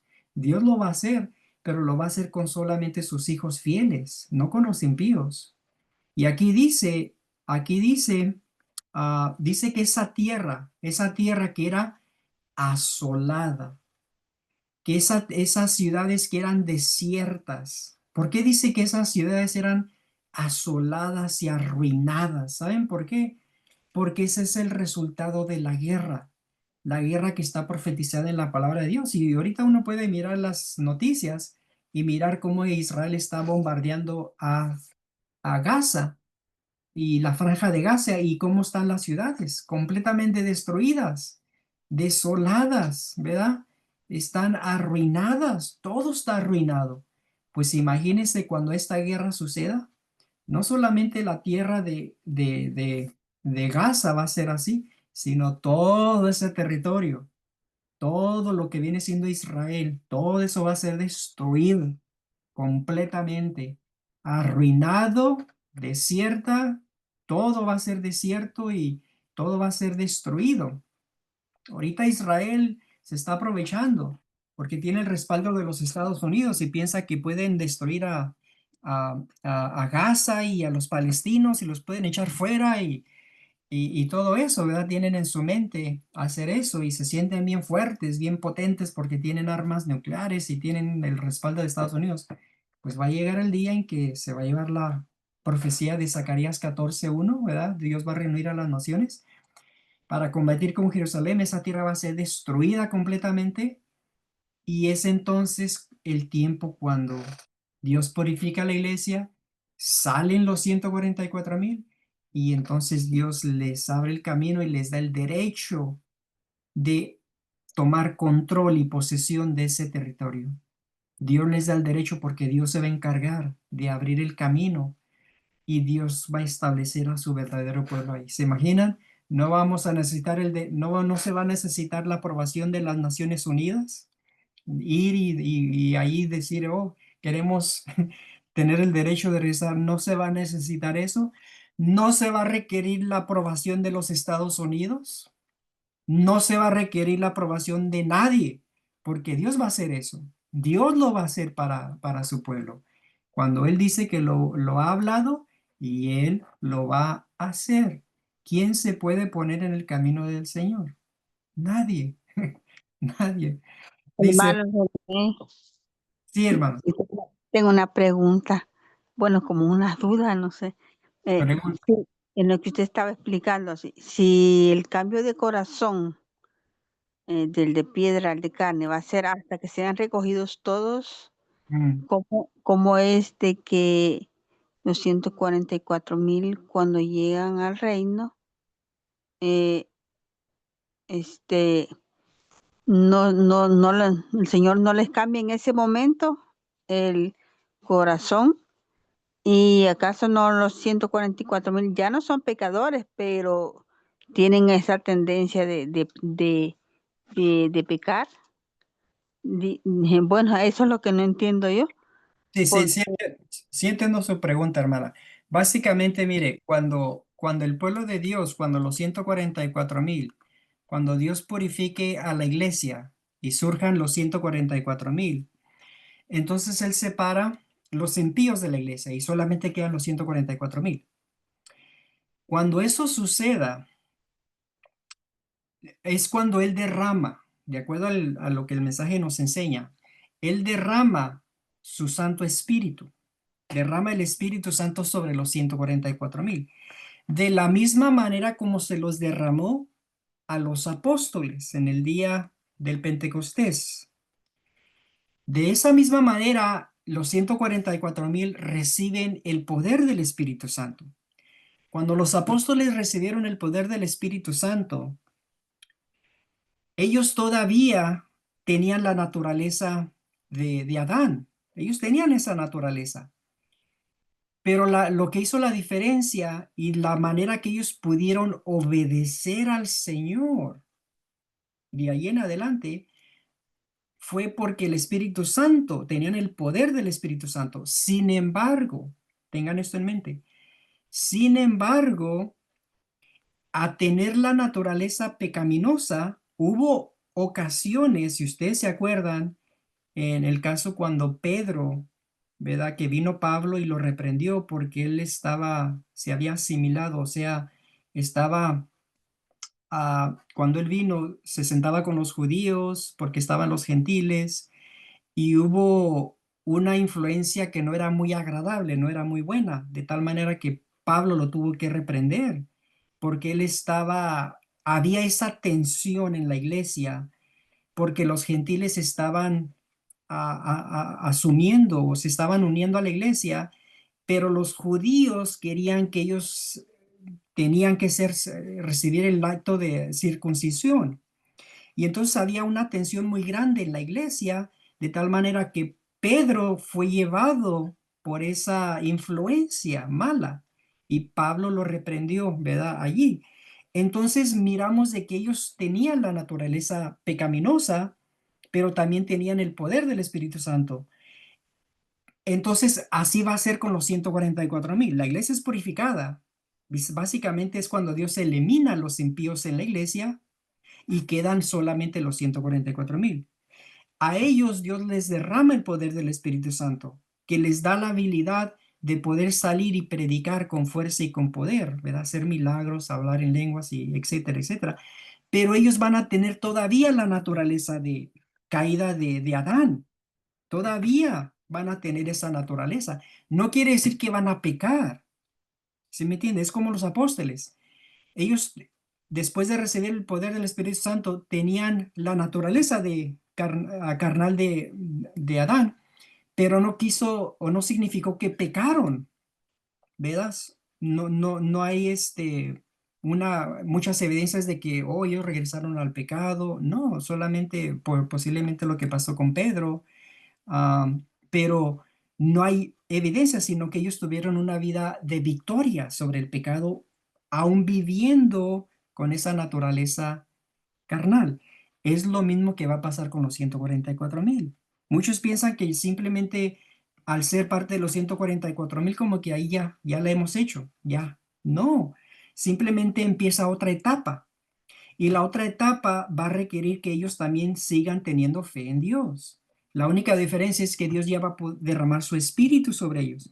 Entonces, cuando derrame su espíritu, ¿verdad? Yo pienso que nadie de nosotros hemos experimentado eso, pero me imagino que va a ser una experiencia que nos va a acercar más a Dios. Vamos a sentir la presencia como nunca antes la hemos sentido y vamos a sentir esa fuerza y ese poder espiritual que nunca antes la hemos sentido. Y eso nos va a motivar a ser más fieles a Dios y a tener más fe en Dios. Sin embargo, vamos a tener esa naturaleza carnal. No es hasta que después que salgan todos del mundo en el fuerte pregón y que Dios ya nos haya unido en el reino y que todos estén allí, y ya que todos estemos allí, es entonces cuando Dios dice, ok, ahora continuamos con la purificación, pero en este caso va a ser del corazón. Y es entonces cuando quita esa naturaleza carnal y pone, ¿verdad? A ese corazón de piedra y pone el corazón de carne. Entonces, el hecho de que después de Ezequiel 9, los 144,000 sigan teniendo esa naturaleza, no quiere decir que van a pecar. ¿Sí me entiendes? Es la diferencia. Y de hecho nosotros tenemos la fuerza y el poder que Dios nos da hoy en día. Dios nos da, ha hecho provisión para nosotros, para que tengamos la victoria sobre el pecado, aún viviendo con esta naturaleza carnal que hemos heredado de Adán y Eva. Aún Dios ha hecho provisión para que podamos vencer el pecado en la carne. Es una enseñanza que en la iglesia muchos pastores no lo enseñan esto. Muchos pastores dicen, todos somos pecadores y por lo tanto vamos a ser pecadores y no puedes tener la victoria sobre el pecado porque somos pecadores. Y se excusan y excusan su estilo de vida porque dicen, no, todos somos pecadores. Usted es pecador, hermano. Usted también es pecador, yo soy pecador también. Y, y empezamos a usar esas expresiones y es muy común. Y eso simplemente estamos diciendo de que estamos dándole más crédito a la carne y al diablo que a Jesús, cuando Jesús ha hecho provisión de que podemos tener la victoria sobre la carne estando viviendo con esta naturaleza pecaminosa. Pero como les digo, el diablo nos ha engañado y a muchos predicadores y ellos dicen, oh, no, no vamos a ser perfectos. Oh, no, no, no. Olvídate de eso. Nadie puede ser perfecto. Ahorita en esta etapa no podemos ser perfectos. Y predican ese mensaje.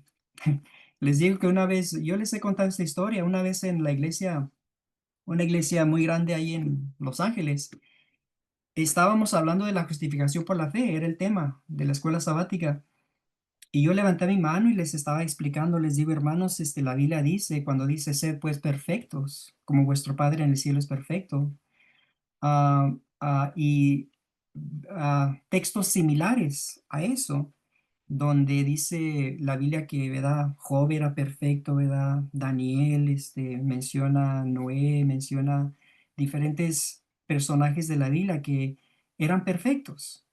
Entonces yo les estaba explicando a los hermanos de que Dios nos ha dado la habilidad de ser perfectos en el sentido de poder tener la victoria sobre el pecado, que eran hombres que no había ningún pecado, estaban viviendo en obediencia, perfecta obediencia. Y los hermanos se me echaron encima, se enojaron y me dijeron, tú estás diciendo que tú eres perfecta, entonces. Y yo les dije, hermanos, yo no estoy hablando de mí, yo no estoy hablando de mí, yo estoy hablando del principio bíblico. Yo no estoy poniéndome aquí como un ejemplo para ustedes. Esto no tiene nada que ver conmigo, yo estoy hablando del principio bíblico. Y el principio bíblico nos dice que Dios ha hecho provisión para que nosotros podamos tener la victoria sobre el pecado y podamos llegar a ser perfectos y obedientes, así como Jesús condenó al pecado en la carne. Él ha hecho esa provisión. No, yo no me pongo como un ejemplo, pero los hermanos, como les digo, esa es la costumbre en la iglesia porque lo escuchan de los púlpitos de que es imposible de ser perfectos. Es algo, no, cuando uno dice, sí, Dios, podemos ser perfectos, oh, no, no, son palabras de pleito, hermano.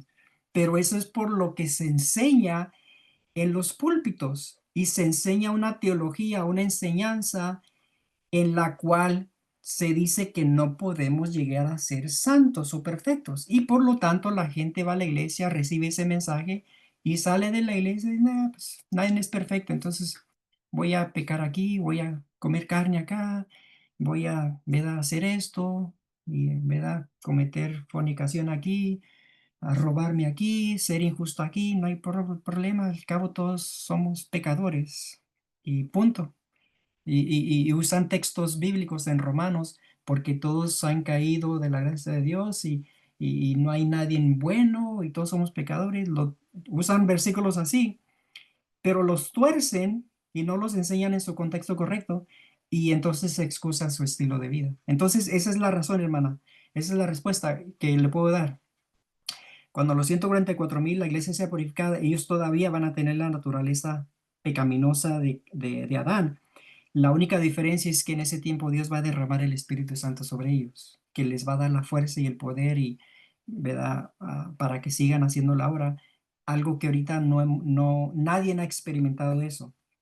Y con la ayuda de Dios, si Muchas somos, gracias, sí, muchas hermana, gracias. Ya entendí, ya entendí. No, no lo tenía esa duda, o sea, no lo estaba entendiendo así. Gracias, amén, hermano. amén. Gracias. Sí, cómo no, hermana. Ok, muy bien. Entonces vamos a continuar con la referencia. Dejen veo página 7, si ya vamos a terminar con la referencia. Entonces noten esto aquí, lo que dice el texto, que esas ciudades que estaban arruinadas, que estaban desiertas, han llegado a ser como el huerto del Edén, dice ahí. Y dirán, esta tierra que era asolada, ha venido a ser como el huerto del Edén.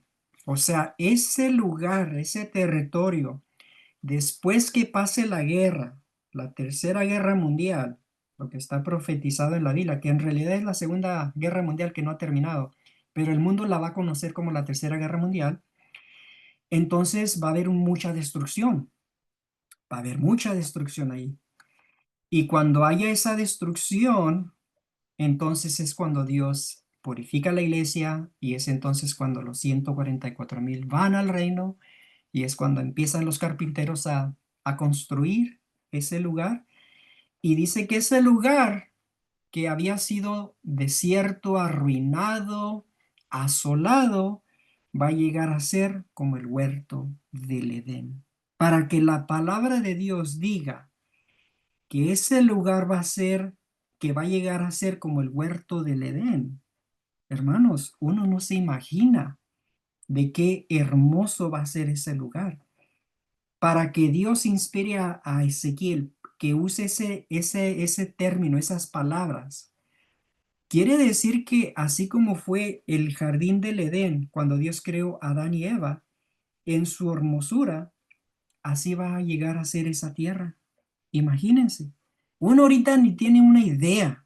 Uno se pone muy alegre, feliz cuando uno mira su jardín, mira sus tomatitos, sus chiles, sus calabazas, lo que sea que está creciendo, y uno se motiva, se entusiasma. Ah, mira mi jardín. Y, hermanos, uno no se imagina lo que vamos a encontrar en ese huerto, en ese jardín, como dice el huerto del jardín. Dice que va a ser el huerto del jardín, o sea, el huerto del Edén. Uno no se imagina cómo va a ser ese lugar, hermanos. Imagínense que Dios, vamos a probar frutas nuevas, posiblemente. El sabor de la comida, me imagino, hasta va a ser más sabroso, porque Dios va a bendecir a su pueblo y va a bendecir a la tierra, de tal manera que se va a decir que ese lugar asolado ha llegado a ser como el huerto del Edén.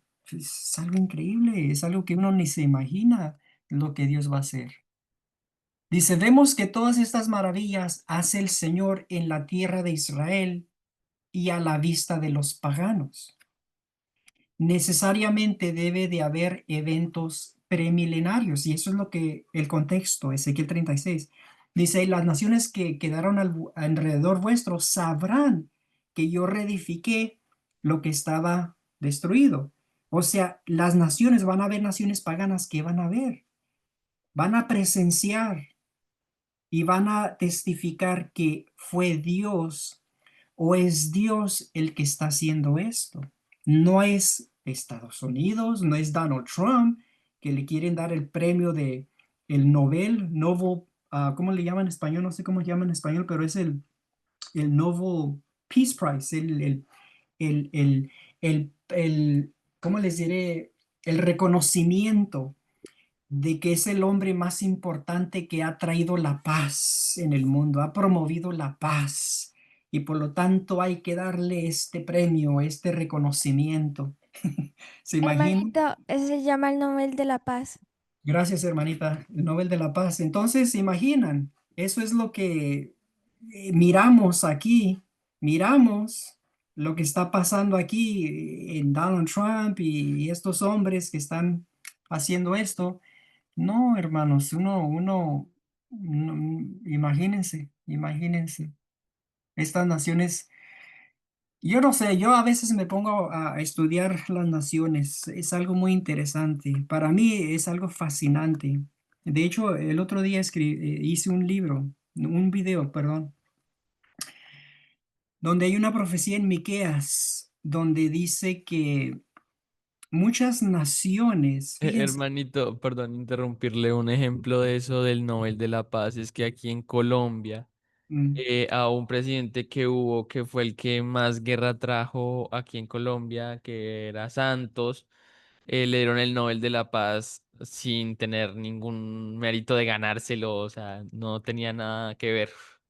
imaginan, sí, es verdad, es verdad, es la locura de los habitantes de esta tierra, es una locura que le den este premio, ¿verdad?, de la paz a estos hombres que no tienen nada que ver con paz, al contrario, son corruptos,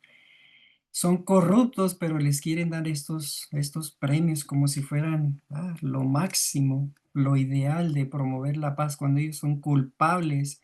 Este Donald Trump es culpable con este Benjamín Netanyahu de Israel porque lo está apoyando. Le manda armamentos, le manda dinero para que use esos armamentos y esas armas, ¿verdad?, de guerra para que mate a los palestinos. Es culpable del genocidio con este Benjamín Netanyahu, y así lo están considerando. Es más, este Benjamín Netanyahu dijo, él propuso que le den ese premio de la paz. Dice, yo propongo, pues sí le conviene al sinvergüenza, porque es tan corrupto, pues le conviene porque quiere el apoyo de Donald Trump y quiere, ¿verdad?, como ganarse muchos puntos de Donald Trump para que diga, oh, es mi amiguito, es mi mejor amigo, porque tú mándame dinero y tú mándame las armas, porque yo voy a matar a todos estos palestinos. Y yo te nombro el hombre de la paz, que tú mereces ese premio. Es una de corrupción, hermanos, que a veces yo digo, esta gente está endemoniada, están, están como idos, están en viven en otro mundo de fantasía que ellos se han creado. Y lamentablemente mucha gente cree en ellos. Eso es lo más triste.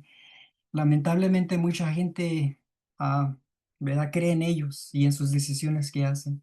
Pero Dios sabe y Dios ve y Dios sabe lo que está ahí escondido en el corazón y va a llegar el tiempo en que Dios los va a juzgar.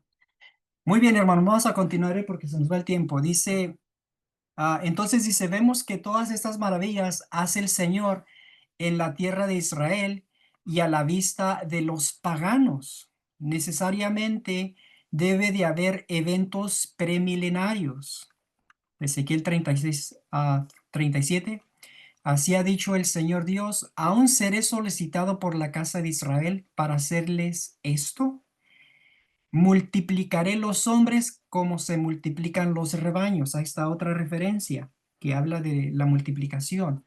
Dios va a multiplicar a sus hijos cuando lleguemos ahí al reino, ¿verdad? Entonces, hay esperanza para los que queramos tener más hijos allá, ¿verdad? Con la ayuda de Dios. O los que no se han casado, si llegan ahí solteros, jóvenes, ¿verdad? Fernandito, Sofía o muchos de los jóvenes, hay esperanza ahí que se puedan conseguir un buen esposo, una buena esposa y, y ahí no va a haber ningún problema de que, ¿verdad? Que son pecadores, nada de eso, porque aquí dice, la promesa dice, así ha dicho el Señor. Dice, aún seré solicitado por la casa de Israel para hacerles esto, multiplicaré los hombres como se multiplican los rebaños. Entonces Dios va a multiplicar a su pueblo cuando lleguen al reino premilenario. Quiere decir que no solamente los que llegan allí van a ser salvos, sino que van a producir a más hijos. Y esos hijos van a tener el privilegio de encontrar la salvación. Entonces es algo maravilloso lo que Dios va a hacer a favor de su pueblo. A ver, hermano Juan, adelante. ¿Tiene una pregunta? Sí, hermano, buenas tardes para todos, bendiciones. Mm, Pues no, no una pregunta, sino de pronto una afirmación. mm, Y es mirar por donde usted empezó con Adán y Eva. mm, El Señor les había dicho pues que fructificad y multiplicaos, pero cuando empezaron a fructificar y multiplicarse fue ya con el pecado. mm, Y nos muestra a través de todo lo que va a acontecer y con la instauración del reino que ya allí no va a haber el pecado cuando se vaya a fructificar y multiplicar allí en el reino. mm. Entonces, como mirar ese paralelo. Gracias, hermano. Sí, muy bien, Juan, muy bien, gracias, hermano. Es exactamente así, un punto muy bueno, ¿verdad? Que aquí en el reino premilenario ya no va a haber este pecado, porque van a estar en un lugar sin pecado. Va a ser como el huerto del Edén. Entonces es básicamente lo que Dios quería hacer con Adán y Eva cuando los puso en el jardín, en el huerto del Edén, ¿verdad?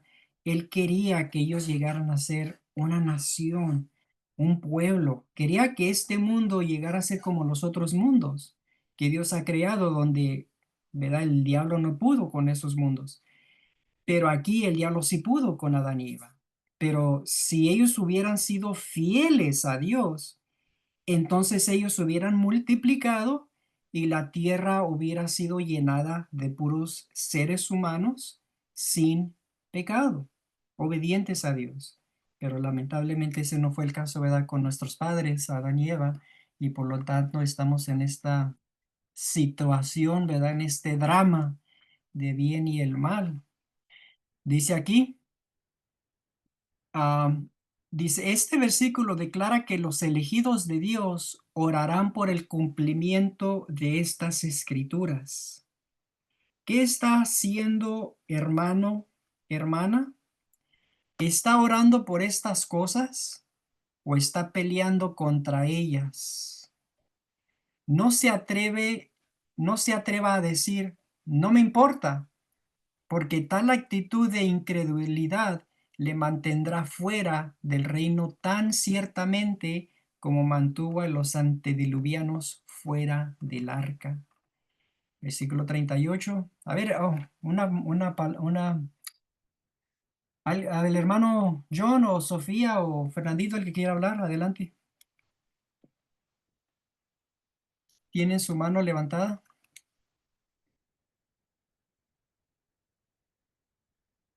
Hermano, mi papá está prendiendo el micrófono, ya va. Oh, ok. ¿Me escuchan ahí? Ah, ok. Hermanito René, hay algo muy curioso. Por Mm, ejemplo, dos instituciones con las que más pelea la humanidad es con las precisamente las que Dios nos dio antes de que el pecado entrara. mm, El sábado se volvió un problema para muchos en sus necesidades, en sus situaciones de trabajo, etcétera, y se disculpa la violación del sábado.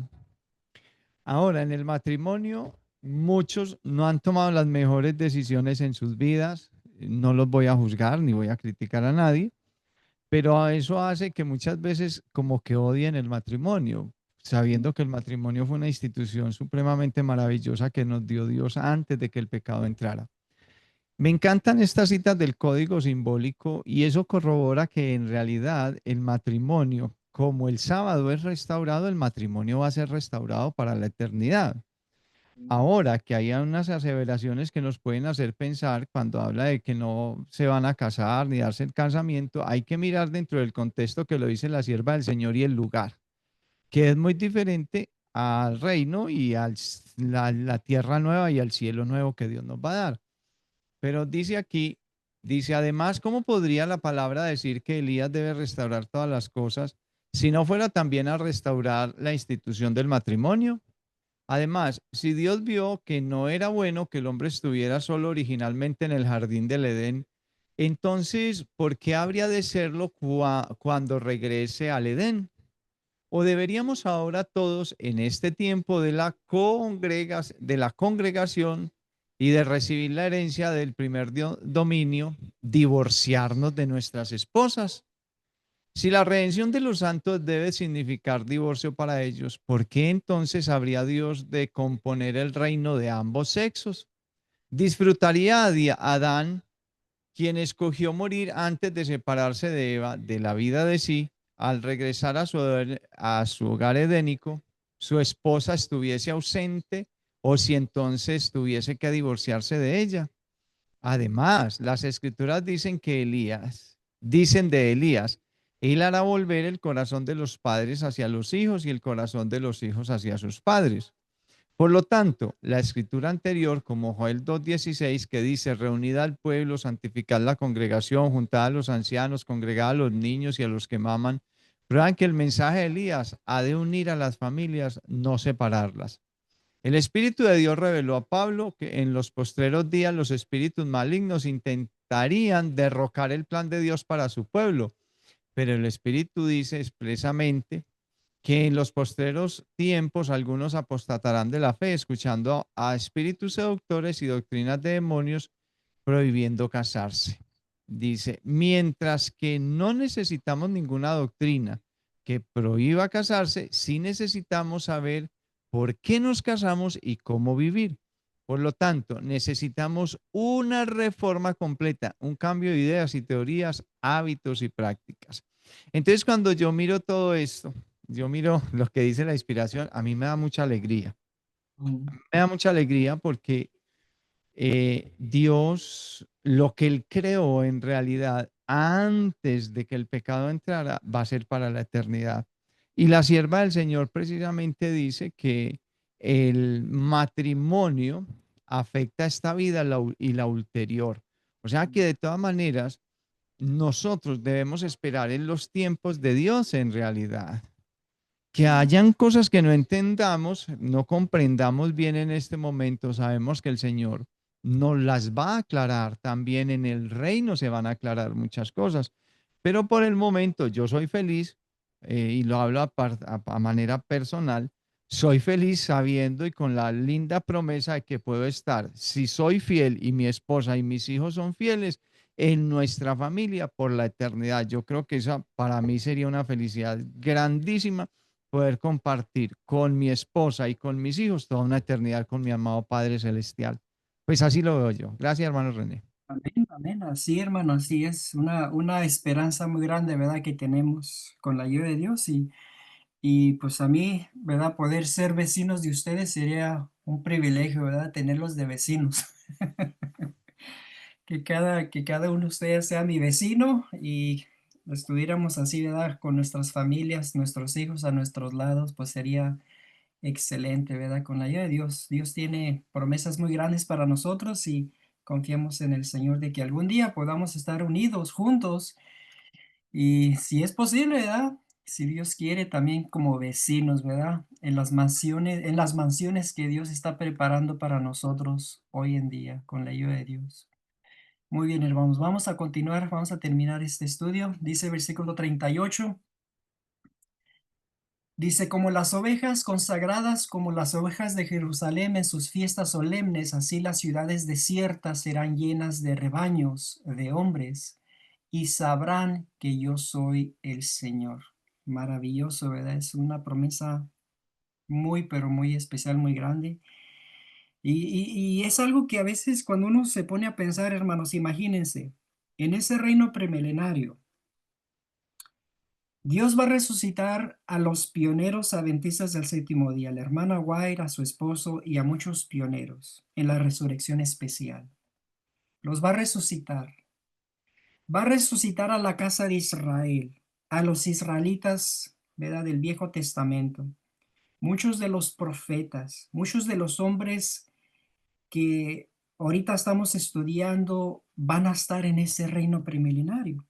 Ahora imagínense que algún día Dios nos permita estar en ese reino y que tengamos el privilegio de poder hablar, conversar con la hermana White, de poder abrazarla, de poder hablar con el profeta Víctor Jute, poder platicar con él, de poder hablar con los profetas de la Biblia, quizás Ezequiel, quizás Jeremías, posiblemente Isaías, Nehemías, esos grandes hombres del Antiguo Testamento, los patriarcas, Abraham, Isaac, Jacob, literalmente que estén allí, si van a ser resucitados de acuerdo a esa profecía. Imagínense que uno pueda hablar con ellos, disfrutar, comer con ellos por un periodo de, ¿verdad? Pues desde el momento que sean resucitados hasta la segunda venida de Cristo. Pero en esta tierra, ¿sí me entienden? No en el cielo, no en la tierra nueva, sino en esta tierra todavía, antes de la segunda venida de Cristo. Tener ese privilegio es algo que uno ni se puede imaginar, uno ni siquiera puede pensar o entrar en la mente, ¿verdad? Esa gran bendición, pero es algo que Dios tiene preparado para sus hijos, los que van a ser fieles y vamos, con la ayuda de Dios, que podemos llegar a ese punto. Voy a terminar, dice, ¿hay todavía una duda en el corazón de alguno de ustedes? Son palabras del profeta. ¿O cómo podría haber una duda? Vemos que estos versículos realmente no necesitan interpretación alguna. No hay doctrina más clara en la Biblia. Usted no puede cerrar sus ojos a esto y todavía esperar ser contado entre los creyentes de la palabra de Dios. El mensajero lo hace bien claro. Estos versículos no necesitan interpretación, están muy claros. Es un lenguaje muy claro que Dios usa. No está usando símbolos, no está usando figuras, no está usando parábolas, ¿verdad? No está usando nada de eso, sino es algo simple, un lenguaje simple y claro, de tal manera que el profeta dice, esto no necesita ningún tipo de interpretación. Así como uno lo está leyendo, así es como se va a cumplir.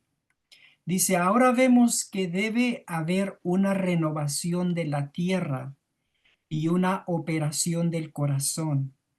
Que el reino de Dios comience en la tierra a la vista de los paganos, que ha de ser tan real como cualquier cosa y que no habrá ni un pecador ni un corazón de piedra en él.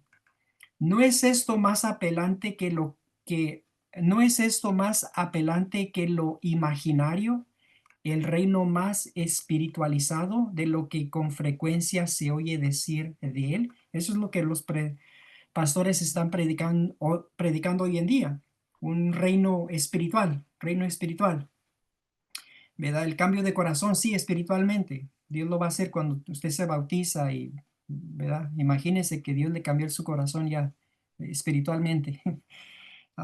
Y también la resurrección de los huesos secos. Oh, sí, es cuando una persona está en pecado o está seco y de repente reavive como los huesos secos y de repente se bautiza y ya está cantando alabanzas al Señor y ya ahí está la resurrección espiritual. Así es como ellos lo presentan. No, hermanos, eso no es. Aquí la Biblia está hablando en términos bien claros, bien directos, bien simples. Y noten este último párrafo, ¿ok? Voy a terminar con esto, con este último párrafo. Llamadas oportunas, volumen 2, ¿verdad? Volumen 2, número 3. Y noten lo que dice este último párrafo.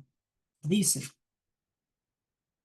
Elías a la verdad vendrá primero y restaurará todas las cosas. Dice, Elías a la verdad vendrá primero y restaurará todas las cosas. Y nosotros finalmente seremos lo que Adán fue al principio. Y noten esto. Y viviremos en el jardín del Edén y comeremos del árbol de la vida. ¿Por qué dice el profeta ahí? Y comeremos del árbol de la vida. Anteriormente yo les he dado este estudio y les hice la pregunta, ¿cuándo vamos a disfrutar del árbol de la vida? ¿Antes de la segunda venida de Cristo? ¿En el milenio en el cielo? ¿O después del milenio en la tierra nueva? Pues de acuerdo a esta referencia que hace el profeta, el mensajero, dice que el contexto de todo este estudio está basado en Ezequiel capítulo 36.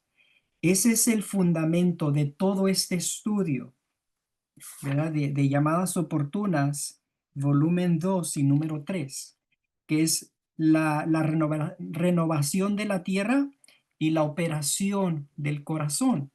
Todo este estudio está basado en el contexto de Ezequiel 36, cuando Dios junta a su pueblo de las naciones y establece su reino en el Medio Oriente, en la tierra prometida, y tiene esta operación, nos hace esta operación de corazón, y entonces es cuando nos va a multiplicar y todo eso, y que la tierra va a llegar a ser como el huerto del Edén. Pero el profeta termina diciendo esto. Elías a la verdad vendrá primero y restaurará todas las cosas. Y nosotros finalmente seremos lo que Adán fue al principio y viviremos en el jardín del Edén y comeremos del árbol de la vida. Por lo menos para mí, me da la enseñanza, la idea de que en ese lugar, en este reino premilenario, vamos a poder comer el árbol de la vida. Vamos a tener el privilegio de poder comer del árbol de la vida. ¿Por qué quitó Dios del jardín del Edén el árbol de la vida en primer lugar, cuando Adán y Eva pecaron? ¿Saben por qué lo quitó? Dice la hermana White, si no lo hubiera quitado ese árbol de la vida, primero mandó a los ángeles, ¿verdad?, que cuidaran el árbol de la vida y finalmente se quitó eso, porque si no, entonces Adán y Eva hubieran permanecido inmortales, pero en pecado, ¿verdad? Y Dios no quería eso, por eso les quitó el derecho de comer el árbol de la vida. Ya no pudieron. Pero aquí en el reino premilenario, cuando Dios junte a todo su pueblo, dice aquí el mensajero, y comeremos del árbol de la vida. Ahora, como les digo, se nos hace algo increíble creer de que Dios va a permitirnos comer del árbol de la vida. Entonces es algo, ¿verdad?, que personalmente uno tiene que considerar y decir, ¿En realidad Dios va a poner el árbol de la vida en el reino premilenario? Yo creo que sí, hermanos, por esta declaración. Yo creo que para Dios no hay nada imposible. No hay nada imposible para Dios. Y yo pienso, yo creo que Dios nos va a dar el privilegio de poder comer del árbol de la vida cuando estemos en el reino, que va a ser como una preparación, ¿verdad? Para poder entonces entrar en el cielo. Pero yo se los dejo ahí, hermanos, para que ustedes lo consideren y lo lean y lo estudien en su tiempo. Pero eso es lo que la declaración dice y es algo, para mí se me hace muy fascinante, ¿verdad? De lo que Dios tiene allí preparado para su pueblo. Entonces, hermanos, con esto en mente, hermanos, voy a terminar este estudio y si tienen comentarios, o preguntas, lo pueden hacer en estos momentos. Hermano, una inquietud, hermano René.